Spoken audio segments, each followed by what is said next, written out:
Umar radiallahu anhu, we all know about Umar. His stories are endless. Now the huge figure, the one who sat on the horse, his feet would touch the floor, the one who stood out when the whole army stood there, he was the one that stood out.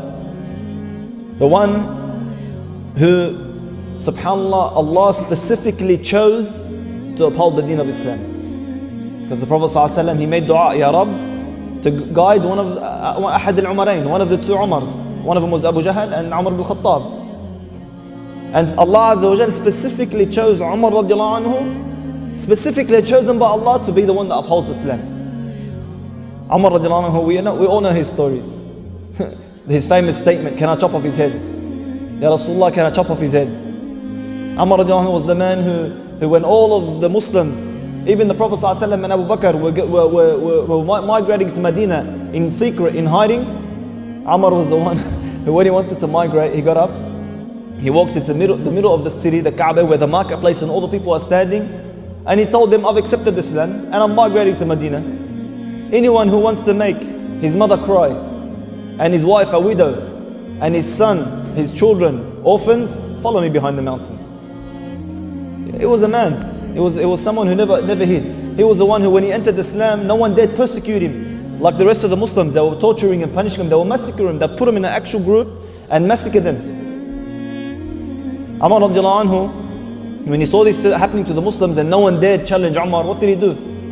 He didn't want to miss out on the reward. So he went and literally knocked on the doors of the leaders of Mecca so that they could persecute him. He would knock on the door and tell them, I accepted the religion of Allah, the religion of the Prophet ﷺ, and they would close the door in his face. No one would dare challenge him. Who's going to hit Umar? Then he'd go to the second door.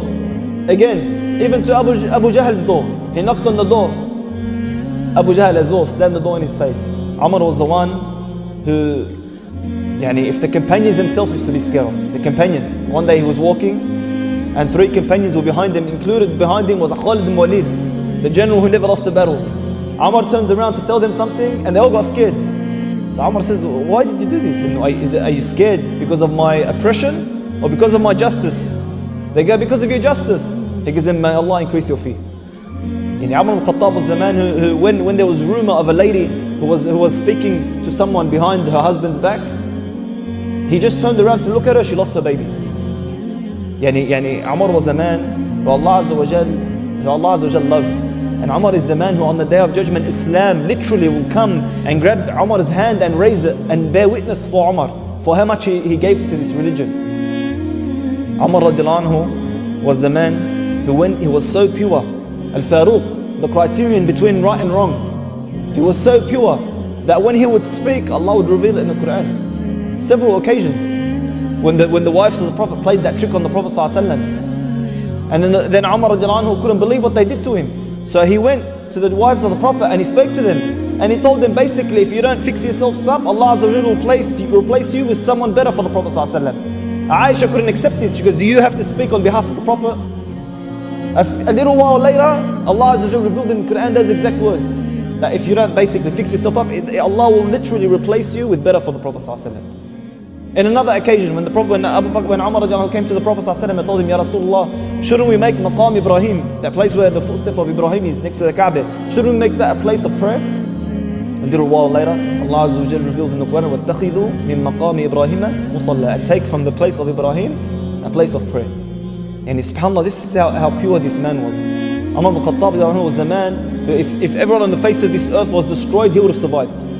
That time when the battle of Badr occurred, and Umar radiallahu anhu, the Prophet ﷺ done shura with the companions, and Umar gave his opinion and all the rest of the companions agreed on one opinion. And the Prophet ﷺ took the opinion of Abu Bakr and the rest of the companions. Later on, Umar is walking down the road and he sees the Prophet ﷺ crying and Abu Bakr next to him, and they're both crying. So he says, Ya Rasulullah, why are you crying? Let me know so I can cry with you. And if I can't cry, I'll force myself to cry. Prophet ﷺ told him, Ya Umar, if it wasn't for a previous verse that Allah had revealed, Allah would have destroyed us all. And you would have been the only one that survived. Because his opinion was correct and the rest of the companions were all wrong. So Umar al-Khattab in many occasions, look at his status. Look how much Allah Azza wa Jalla loved him. Look how much he gave to Islam. A man who would literally spend his days working for the people in his khilafah, and literally spend the nights giving the rest of the nights for Allah Azza wa Jal.